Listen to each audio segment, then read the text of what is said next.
Halo semuanya, terima kasih. Pada kesempatan ini saya akan membawakan materi dari mata kuliah Isu-isu Kebijakan Otonomi Daerah. Sebelumnya, perkenalkan, nama saya Windy Balaati dengan NIM 19672011024. Yang menjadi pembahasan kita di saat ini adalah implementasi otonomi daerah. Ada beberapa poin yang akan saya jelaskan di sini. Sebelumnya tentang kebijakan otonomi daerah. Berdasarkan Undang-Undang Nomor 22 Tahun 1999 memberikan optimisme bagi daerah untuk mengatur dan mengurus kepentingan daerahnya dalam suasana baru hubungan pusat dan daerah. Sejak 1 Januari 2001, kebijakan otonomi ini mulai diberlakukan serentak secara nasional. Secara bertahap, daerah mulai menyesuaikan kelembagaan, struktur organisasi, kepegawaian, keuangan, dan perwakilan di daerah dengan ketentuan yang diatur dalam Undang-Undang Nomor 22 Tahun 1999.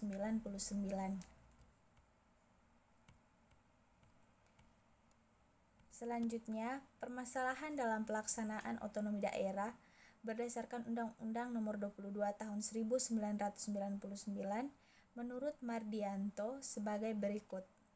Yang pertama yaitu aspek instrumental. Terdapat pasal-pasal yang memerlukan peraturan pelaksanaan lebih lanjut dan sebagian diantaranya belum terbit. Kalaupun sudah terbit, ada yang bersifat kontradiktif. Yang kedua yaitu aspek struktural perubahan sistem pemerintahan dan pengelolaan keuangan memerlukan penyesuaian. Di antaranya yang berkaitan dengan aspek kewenangan, kelembagaan, personil, maupun prasarana atau sarana pendukung. Selanjutnya yaitu aspek kultural, menyangkut sikap, perilaku, dan budaya birokrasi dalam menyikapi perubahan sistem secara mendadak dan mendasar. Relatif memerlukan penyesuaian dan waktu untuk menuju paradigma yang baru.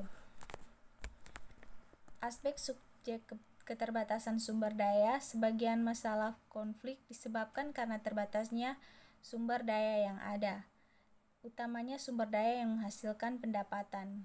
Keterbatasan lain adalah pengetahuan dan pemahaman para pelaku birokrasi. Kemudian,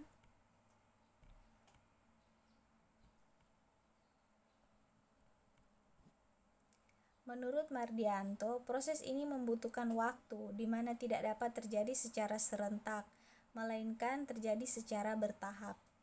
Untuk itu, agar pelaksanaan otonomi daerah dapat optimal, paling tidak ada 4 prasyarat yang harus dipenuhi, yaitu sebagai berikut. Yang pertama yaitu sumber daya manusia. Sumber daya manusia ini dapat mendukung diberlakukannya peraturan. Pada bagian ini tidak saja menyangkut masalah kuantitas dan kualitas, tapi seberapa jauh para pelaku pemerintahan dan pembangunan dapat memiliki perilaku lokal, pola pikir nasional, dan berwawasan global. Jadi yang dimaksud di sini itu pemerintahannya harus memiliki pola pikir yang lebih cerdas untuk mengembangkan sumber daya manusia yang ada di tempat tersebut atau dalam ruang lingkup pemerintahan tersebut agar otonomi daerah bisa berjalan dengan baik. Kemudian yang kedua, organisasi dan manajemen yang dapat menampung kegiatan pemerintahan dan pembangunan. Perubahan paradigma otonomi membawa konsekuensi perubahan struktur organisasi pemerintah daerah dan manajemennya yang lebih berorientasi kepada pelayanan publik dan akuntabilitas.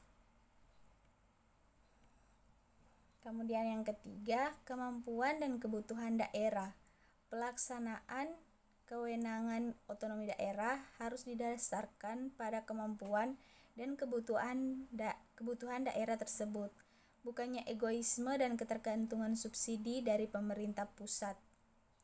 Jadi daerah tersebut harus mengembangkan apa yang ada di daerah tersebut agar tidak terlalu membebankan pemerintah pusat, melainkan daerah tersebut bisa lebih mandiri tanpa ketergantungan subsidi dari pemerintah pusat. Kira-kira seperti itu.